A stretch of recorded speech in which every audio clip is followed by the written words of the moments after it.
नारायण नारायण। श्री राम शरणम मम। तृतीय प्रवचन।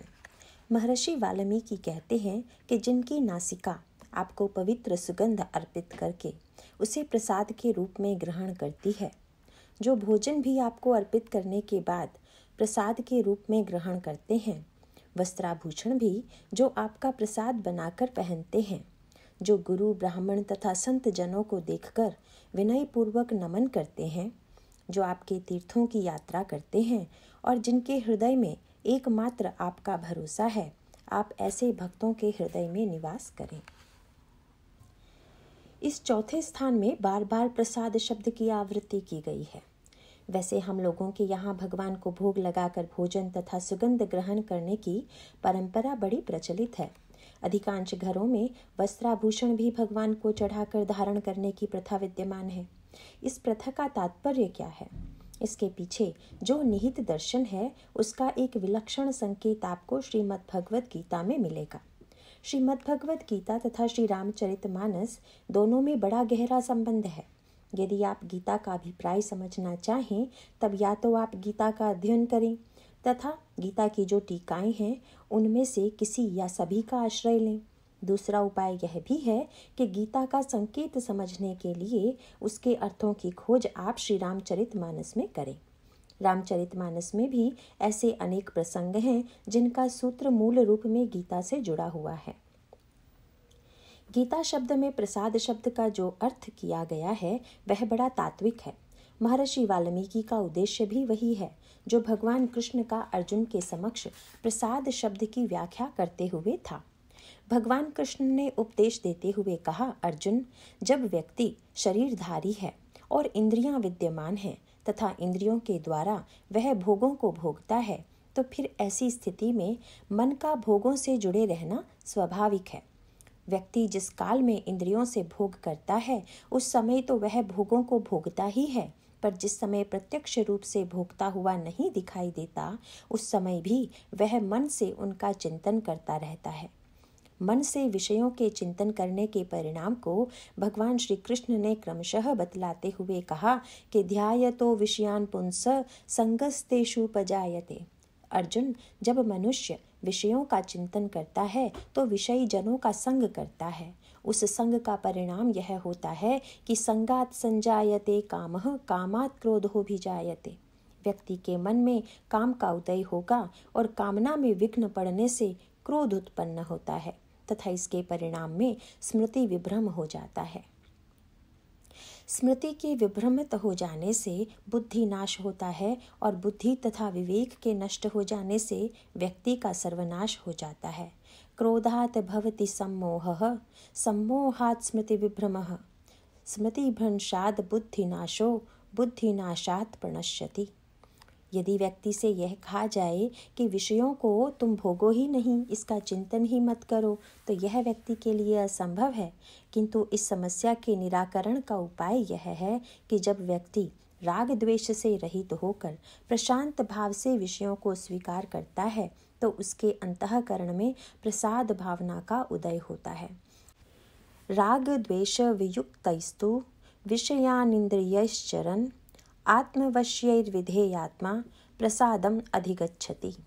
प्रसाद की व्याख्या करते हुए कहा गया कि प्रसादे सर्व दुखानां हानिरस्योपजायते। जब व्यक्ति के मन में प्रसाद का उदय होता है तो सब दुखों का अभाव हो जाता है। प्रसाद का अभिप्राय है प्रसादस्तु प्रसन्नता। प्रसन्नता का अभिप्राय प्रसन्नता न होकर निर्मलता है। किंतु विषयों में प्रसाद की भावना कैसे लाई जा सकती है?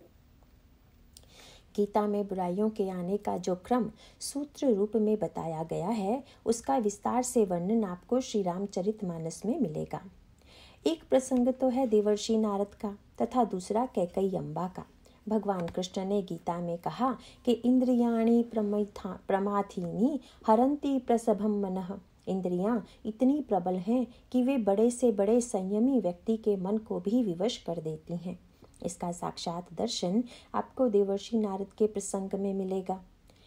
हिमालय की उपत्यका में पहुंचकर जब वहां गुफा तथा झरने को देखते हैं, तब उनके अंतःकरण में समाधि की इच्छा उत्पन्न होती है।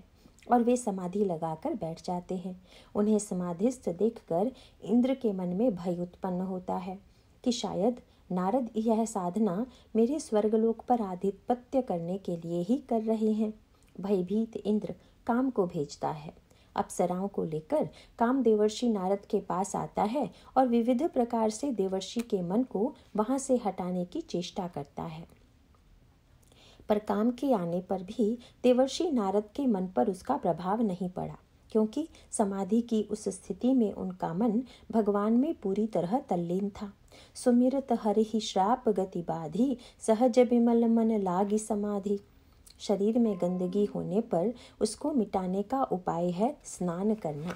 यदि हम बाल्टी के जल में नहाएं तो भी स्वच्छता आती है, लेकिन अगर नदी की धारा बह रही हो और उस धारा में स्नान करें तो हमारा सारा शरीर स्वच्छ हो जाता है।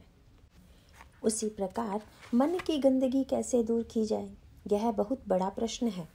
गोस्वामी जी ने कहा कि मन में जो गंदगी है उसको मिटाने के लिए हमें भगवान के चरणों का ध्यान करना चाहिए। हम भगवान के चरणों की जो भक्ति रूपी गंगा है उसमें मन को स्नान कराएंगे तो स्वाभाविक रूप से हमारा मन निर्मल होगा। गोस्वामी जी विनय पत्रिका एवं श्री रामचरितमानस दोनों ग्रंथों में मनुष्य के मन के दोषों को धोने के उपाय बताते हुए इसकी ओर संकेत करते हैं। मानस में तुलसीदास जी कहते हैं, प्रेम भगति जल बिनु रघुराई, अभियंतर मल कबहु न जाई। और विनय पत्रिका में मन की गंदगी गिनाते हुए वे कहते हैं, क्या बतावें इतनी अधिक गंदगी लगी हुई है। मोह जनित मल लाग विविध विधि, कोटिहु जतन न जाई। जन्म जन्म अभ्यास निरत चित, अधिक अधिक लिपटाई। कहाँ कहाँ गंदगी आ गई। उन्होंने कहा, भाई दूसरों की निंदा सुनने में बड़ा सुख मिलता है, इसीलिए कान मलिन हो गए।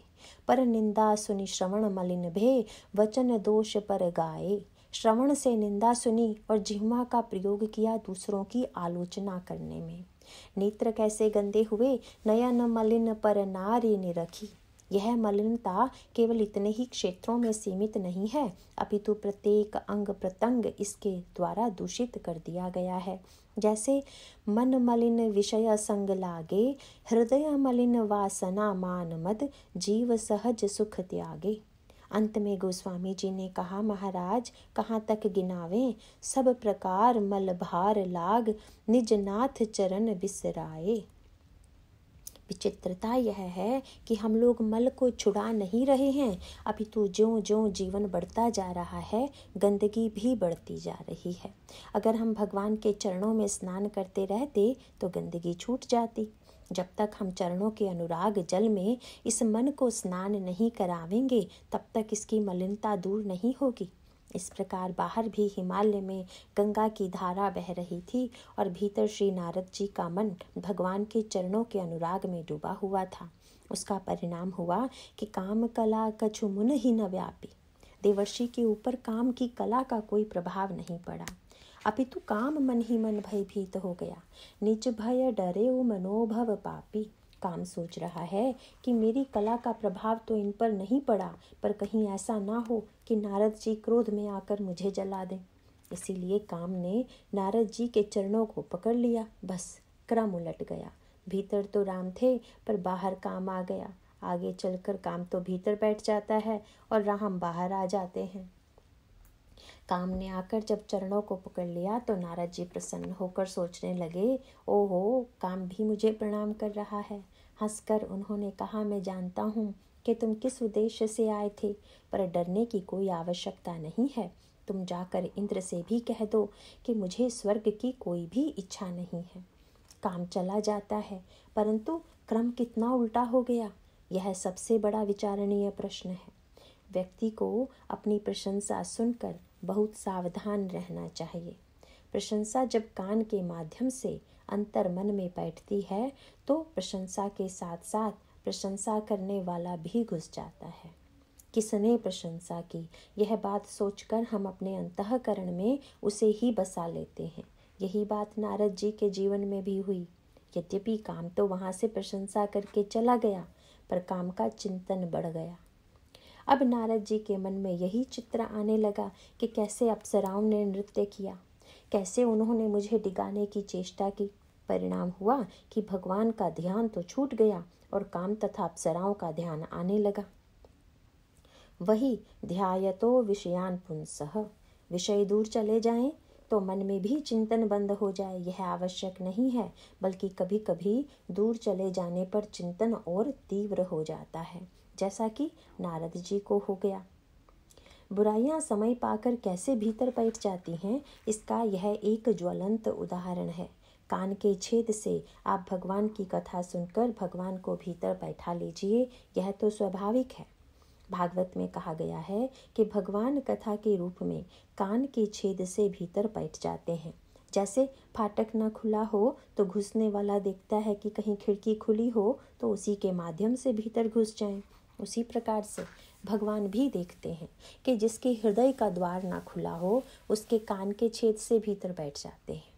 पर समस्या यह है कि जितनी सूक्ष्मता से भगवान प्रविष्ट होते हैं उतनी ही सूक्ष्मता से काम भी जीवन में प्रवेश पा लेता है।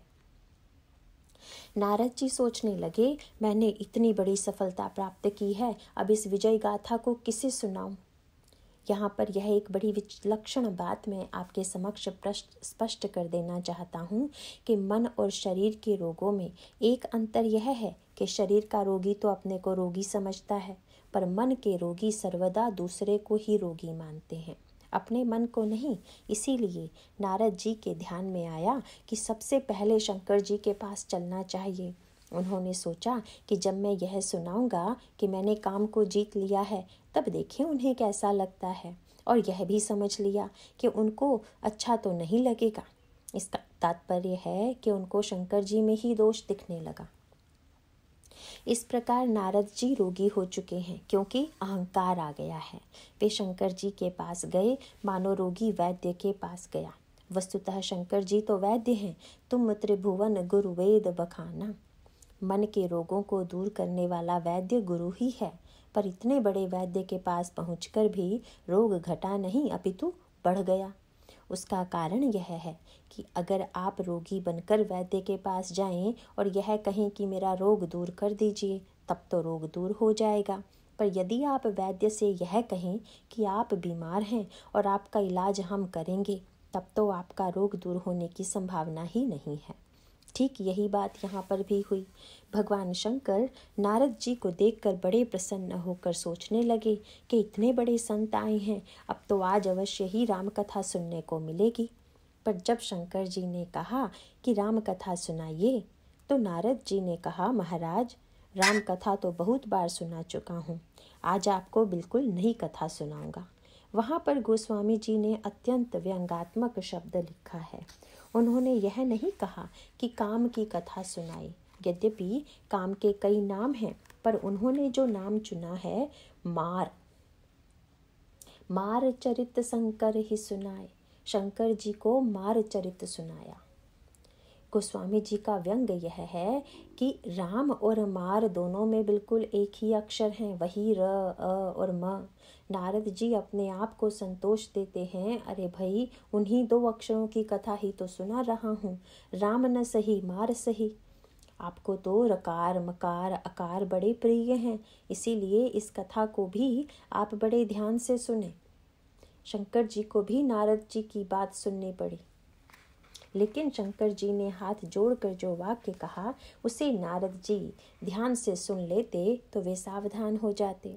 अगर किसी श्रोता से वक्ता पूछे कि आज की कथा कैसी लगी, और श्रोता कह दे कि ऐसी कथा फिर कभी मत सुनाइएगा, तो इससे बढ़कर कोई आलोचना या निंदा नहीं हो सकती। शंकर जी ने भी ठीक यही कहा कि बार बार बिनवऊं मुनि तो ही, जिमि यह कथा सुनायऊं मोही, तिमि जनि हर ही सुनावहु कबहु, चले हु प्रसंग दुरायहु तबहु। महाराज मुझे तो आपने सुना दिया, पर विष्णु भगवान को बिल्कुल मत सुनाइएगा। ध्यान रखिएगा कि अगर वे अपनी ओर से पूछें तो भी छिपा लीजिएगा। किंतु शंकर जी का वाक्य सुनकर नारद जी मन ही मन खूब हंसे और सोचने लगे कि देखो तो कितनी ईर्ष्या शंकर जी को मुझसे हो गई है कि ये चाहते ही नहीं कि मेरा प्रचार हो, इसीलिए मुझे भगवान से कपट करने की शिक्षा दे रहे हैं कि भगवान पूछें तो भी छिपा लेना, लगता है शंकर जी का पूरी तरह से पतन हो गया है। नारद जी शंकर जी के ही पास क्यों गए, भगवान के पास क्यों नहीं गए? वस्तुतः इस कार्य के पीछे रहस्य यह था कि नारद जी सोचने लगे कि अगर जल्दी जाएंगे तो भगवान कुछ पूछेंगे ही नहीं। वे तो सोचेंगे कि नारद मेरा दर्शन करने आया है, पर अगर विलंब करके जाऊंगा तो यह पूछे बिना नहीं रहेंगे कि नारद इतने दिनों तक आए क्यों नहीं। तब अपना इतिहास सुनाने का अच्छा बहाना रहेगा कि जब आपने पूछा ही है तब मैं बताए देता हूँ। वैसे मुझे तो सुनाने की कोई इच्छा नहीं थी। आप यह भली भांति जानते ही होंगे कि चिकित्सा की विभिन्न पद्धतियाँ हैं। उनमें से किसी पद्धति में रोग को मिटाने की दवा दी जाती है और किसी में, विशेषकर होम्योपैथी के विषय में तो यह प्रसिद्ध ही है कि पहले रोग को उभार कर फिर दवा देना। भगवान विष्णु समझ गए कि दबाने वाली दवा तो काम नहीं आई, क्योंकि रोगी ने उसका सेवन ही नहीं किया। इसीलिए उन्होंने सोचा कि अब इनको उभारने वाली दवा देकर ठीक करूँगा। उभारने वाली दवा में भगवान ने वही किया जो नारद चाहते थे। भगवान नारद जी को देखकर खड़े हो गए और पहला वाक्य कहा, बहुते दिनन कीन्हि मुनि दाया। महाराज, आपने बहुत दिनों में दया की। यद्यपि प्रभु के शब्दों में बड़ा गंभीर व्यंग्य था। पिता बैठा हो और पुत्र के आने पर खड़ा होकर कहे कि आपने बड़ी दया की मेरे ऊपर, तो क्या यह व्यवहार पुत्र के लिए प्रसन्नता की बात है? किंतु नारद जी को लगा कि अब मेरी महिमा सचमुच बढ़ने लगी है। तब नारद जी ने पूरी कथा सुना दी। भगवान ने सोचा कि नारद को यह गर्व हो गया है कि मैंने काम को जीत लिया है। कभी कभी केवल कुछ समय के लिए एक बुराई को जीत लेने के बाद मनुष्य के मन में इसी प्रकार का धोखा हो जाता है। मान लीजिए किसी ने कोई बात कही और उस समय हमें क्रोध न आवे और इस बात पर हम अपने आप को शाबाशी देने लगें कि हम तो इतने अच्छे हो गए हैं कि हमें क्रोध नहीं आता। पर प्रश्न यह है कि अगर आपको कुछ क्षणों के लिए क्रोध नहीं आया तो क्या आपने क्रोध को जीत लिया? कुछ क्षणों के लिए काम की वृत्ति का प्रभाव नहीं पड़ा तो क्या आपने काम को जीत लिया? ठीक इसी प्रकार का भ्रम नारद को भी हो गया था। मैं काम का विजेता हूँ। किंतु भगवान यह बताना चाहते थे कि नारद, यह बात ठीक नहीं है। जब काम नारद के पास आया तो वे राम का चिंतन कर रहे थे, और जब नारद स्वयं भगवान शंकर तथा भगवान राम के पास आए तो काम का चिंतन कर रहे थे। इसमें व्यंग यह है कि शंकर जी हैं कामारी। जब कामारी के पास आए तो काम के चिंतन में डूबे हुए हैं। स्वयं ही नहीं डूबे हैं, अपितु कामारी को भी काम की कथा सुनाते हैं। इसका अभिप्राय है कि कभी कभी सामीप्य में भी दूरी आ जाती है और शरीर से दूर होने पर भी कभी कभी मन से निकटता का बोध होता है। जब हम किसी का वर्णन करते हैं तो स्वाभाविक रूप से मन में उसका चिंतन आ जाता है। बुद्ध जातक में यह प्रसिद्ध गाथा आती है कि दो बौद्ध भिक्षु किसी नदी के किनारे स्नान कर रहे थे। अचानक एक युवती नदी में डूबने लगी। यह देखकर एक भिक्षु उस युवती को बचाने के लिए पानी में डूबने लगा, किंतु दूसरे भिक्षु ने कहा, भिक्षु धर्म की दृष्टि से नारी शरीर का स्पर्श करना ठीक नहीं है। पर दूसरा भिक्षु नहीं माना और उसने जाकर युवती को कंधे पर उठाकर बाहर निकाला और जब वह स्वस्थ हो गई तो उसके घर पहुंचा दिया। जब दोनों भिक्षु लौटकर आश्रम में आए तो दूसरे भिक्षु ने भगवान बुद्ध से कहा, महाराज, इस भिक्षु ने आज भिक्षु धर्म का अनादर किया है। इसने एक युवती को, जिसके वस्त्र गीले हो गए थे, जो नग्न प्राय थी, अपने कंधे पर उठा लिया, उसका स्पर्श किया और उसको घर पहुंचा दिया। किंतु भिक्षु की बात सुनकर भगवान बुद्ध मुस्कुराए और कहा, भिक्षु, इसने तो उस युवती को कंधे पर चढ़ाया और उतार भी दिया, पर तुम्हारे मन के कंधे पर वह युवती अब भी सवार है। अभी तक तुम मन से यही चिंतन कर रहे हो कि युवती का शरीर कैसा था, वस्त्र कैसे थे, इसीलिए तुम्हारा मन तो अब भी वहीं पर है। वस्तुतः गीता में यह जो सूत्र दिया गया कि ध्यायतो विषयान पुंसः, हम वहाँ हैं जहाँ का हम चिंतन कर रहे हैं मन में, उसका सबसे बड़ा उदाहरण है नारद जी का चरित्र। भगवान ने दिखाया, नारद, व्यर्थ गर्व मत करो, तुमने कुछ क्षणों के लिए बुराई को जीत लिया। इसका क्या यह अर्थ है कि अब तुम निश्चिंत हो जाओ कि हम बुराइयों के विजेता हैं? आप एक बार स्नान करके स्वच्छता का गर्व किस दावे से कर सकते हैं? क्योंकि आप जरा सी गंदगी में जाएंगे तो फिर से अस्वच्छता आ जाएगी। फिर आपको नारद जी के चरित्र में गीता का वह पूरा क्रम दिखाई देगा जो भगवान कृष्ण ने अर्जुन को बताया। भगवान कृष्ण कहते हैं कि ध्यायतो विषयान पुंसः संगस्तेषुपजायते। विषयों का चिंतन करने से संग का उदय होता है। जैसे ही नारद क्षीर सागर को छोड़कर चले, तुरंत संग प्रारंभ हो गया। देवर्षि नारद सीधे गए माया के नगर में। यह भगवान की बड़ी सांकेतिक भाषा है। माया के नगर को पार करके यदि हम भगवान के नगर में जाएं, तब तो सचमुच धन्यता है। पर नारद जी के जीवन की विपरीतता यह है कि वे भगवान के धाम से लौटकर माया के धाम में गए। जो नगर नारद को दिखाई पड़ा उसमें शील निधि राजा राज्य कर रहे थे। उनकी एक दिव्य कन्या थी। यह कन्या वस्तुतः भगवान की माया थी। शीलनिधि राजा ने नारद जी की पूजा की, सम्मान किया और अपनी कन्या को बुलाकर नारद जी को दिखाया तथा प्रार्थना की कि आप इसके गुण और दोष बताएं। नारद जी ने जब कन्या का हाथ देखा, उस समय उनके मन में यही चिंतन हो रहा था कि मुझे तो अप्सराओं का सौंदर्य भी आकृष्ट नहीं कर पाया, किंतु जब हाथ देखा तो वे इस कन्या के रूप पर आसक्त हो गए। इसका अभिप्राय है कि माया के पिता राजा शीलनिधि के पास पहुंचकर जब उन्हें रूप का संग प्राप्त हुआ तो उस संग के परिणाम स्वरूप संगात संजायते कामः, उनमें काम का उदय हुआ। गीता में भी कहा गया है कि जब विकार आते हैं तो बुद्धि विभ्रम जरूर होता है। नारद जी को बुद्धि विभ्रम तो पहले ही हो गया, क्योंकि इतने बड़े रेखाविद होने पर भी जब हाथ देखा तो उसका अर्थ ही उल्टा लगा लिया। हस्तरेखा में फल होता है कि कन्या को कैसा वर मिलेगा, लेकिन हस्तरेखा देखकर उन्होंने यह अर्थ ले लिया कि इस कन्या का जिससे विवाह होगा उसमें ये लक्षण आ जाएंगे। उन्होंने फल देखा कि जो यही बरई अमर सोई होई, समर भूमि तेहि जीत न कोई। से वही सकल चराचर ताही, बरई सील निधि कन्या जाही। यह कन्या जिससे विवाह कर लेगी वह अमर हो जाएगा, संसार में वह वंदनीय हो जाएगा। भाई, ये सारे के सारे लक्षण तो भगवान के थे, क्योंकि माया के स्वामी एकमात्र भगवान ही बन सकते हैं। किसी अन्य में तो सामर्थ्य है ही नहीं। किंतु नारद ने सोचा कि जब मैं स्वामी बनूंगा फिर आपको गीता का वह पूरा क्रम मिलेगा जिसमें कहा गया कि कामात क्रोधो भी जायते, काम के पश्चात क्रोध आता है। नारद को क्रोध भी आ गया। उसका संकेत करते हुए तुलसीदास जी कहते हैं, फरकत अधर कोप मन माही, सपदि चले कमलापति पाही।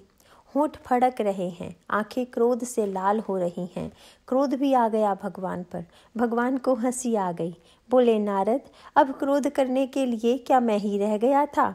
आपको काम पर तो क्रोध आया नहीं और राम पर आ गया। आप यह समझने की भूल कर बैठे कि आपने क्रोध को जीत लिया है, लेकिन लगता है आपने कुछ भी नहीं जीता है।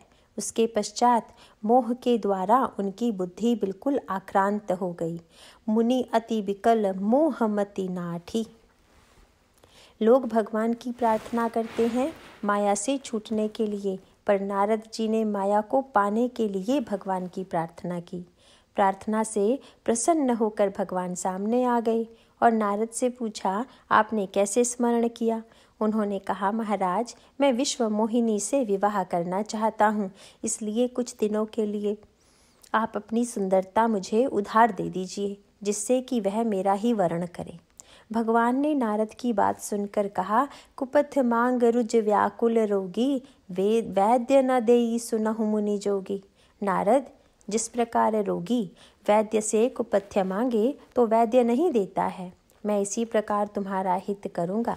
लेकिन प्रश्न तो यह है कि जब भगवान ने स्पष्ट कह दिया कि वैद्य रोगी को कुपथ्य नहीं देता, तो क्या नारद बहरे थे? किंतु वास्तविकता तो यह है कि भगवान का वाक्य भी नारद ने आधा ही सुना, पूरा तो सुना ही नहीं। उन्होंने तो केवल इतना सुना कि भगवान कह रहे हैं कि तुम्हारा हित करेंगे। उसके पश्चात वे मन से तो पहुंच गए विश्व मोहिनी के पास। कल्पना करने लगे कि मुझे भगवान ने रूप दे दिया है, स्वयंवर सभा लगी हुई है, मैं बैठा हुआ हूँ, विश्व मोहिनी जय माला लेकर चली आ रही है। अब वह मेरे सामने आ गई और अब उसने मेरे गले में जय माला डाल दी। भगवान खड़े खड़े हंस रहे हैं कि मैं सामने खड़ा हुआ हूँ और चिंतन हो रहा है विश्व मोहिनी का।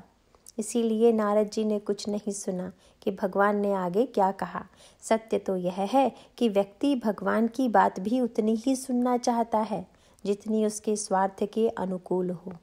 उसका परिणाम होता है कि यद्यपि सुनहि मुनि अटपट बानी, समुझि न परई बुद्धि भ्रमसानी।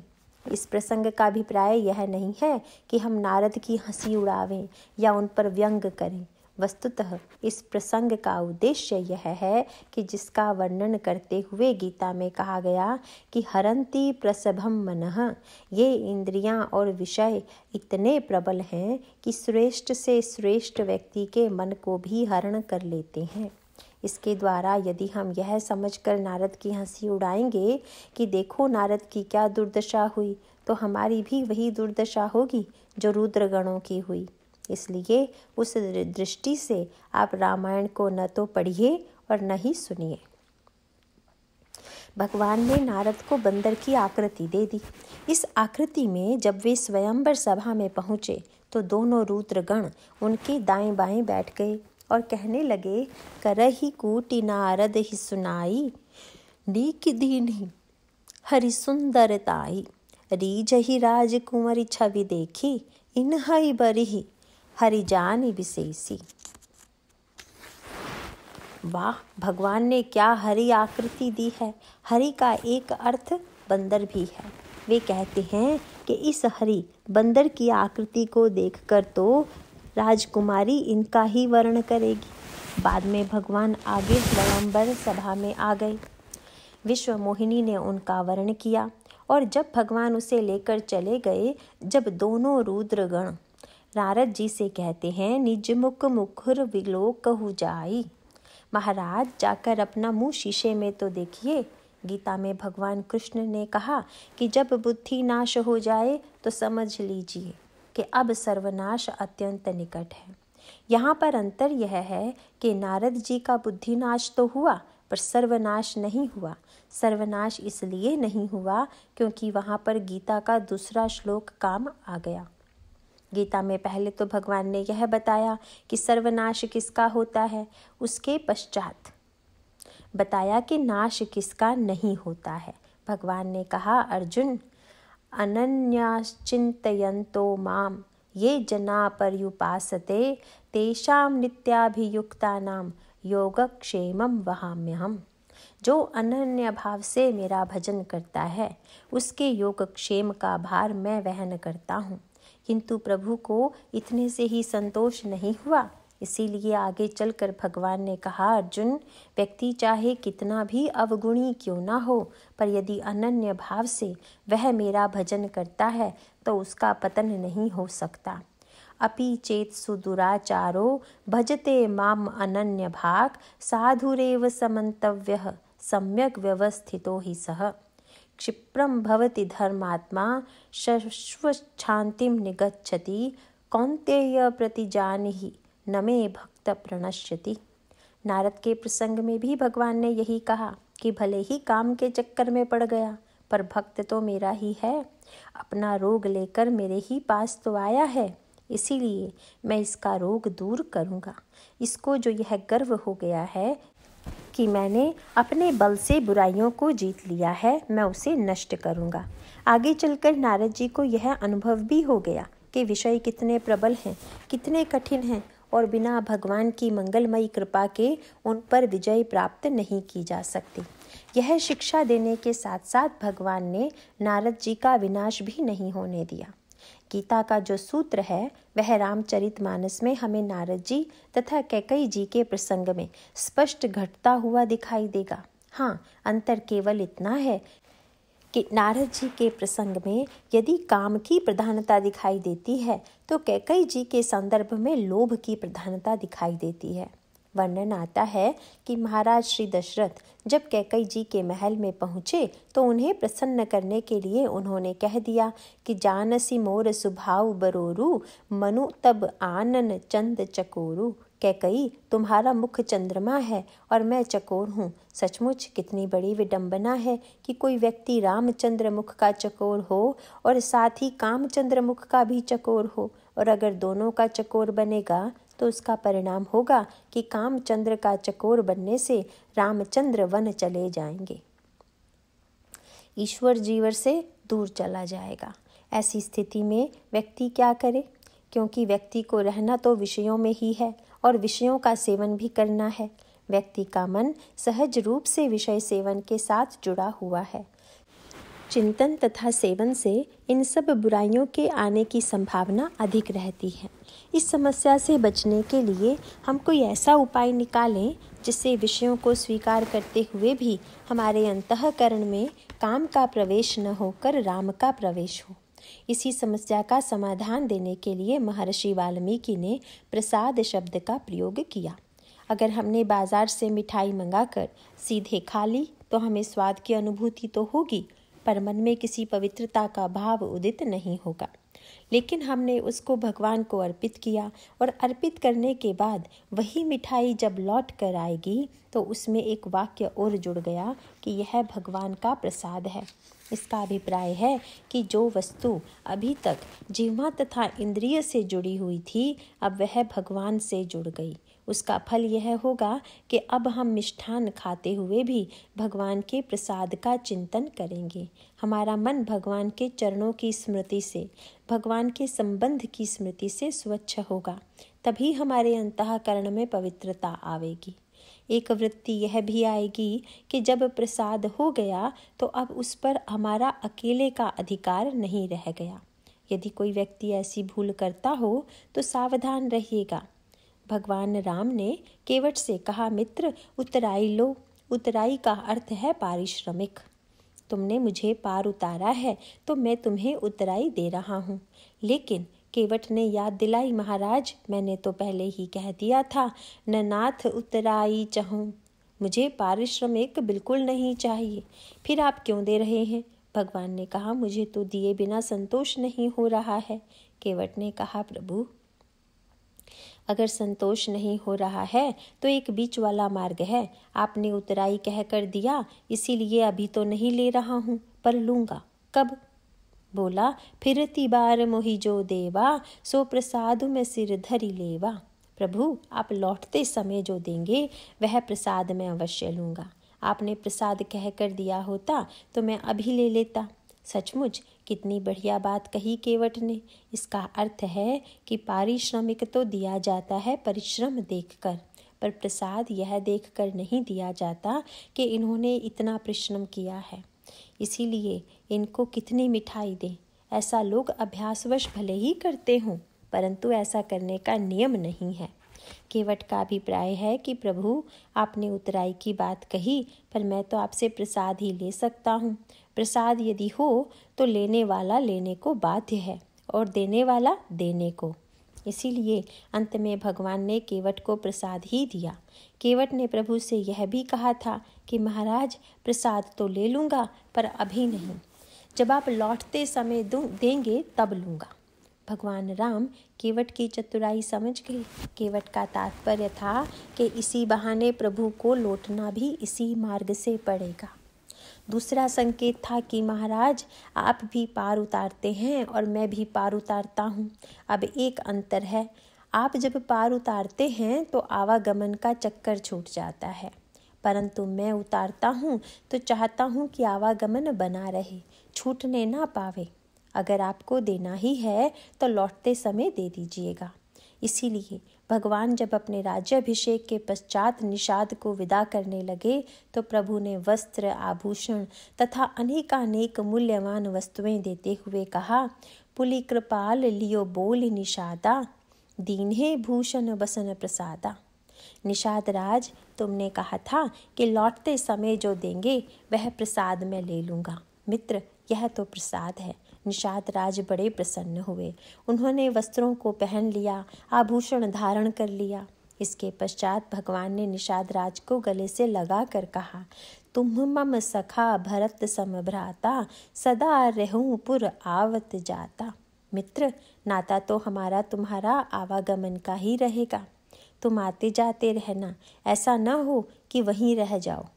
प्रसाद के साथ साथ जब हमारा मन विषय तथा वस्तु से अलग होकर भगवान के साथ जुड़ जाता है तो स्वाभाविक रूप से प्रसादे सर्व दुखानाम हानि रस्योपजायते की स्थिति उत्पन्न होने के कारण हमारा अंतःकरण पवित्र हो जाता है। प्रसाद का अर्थ है प्रसन्नता तथा निर्मलता। इस निर्मलता के लिए आवश्यक है कि विषय को हम ईश्वर के साथ जोड़कर उसे प्रभु प्रसाद के रूप में लें। नारायण नारायण।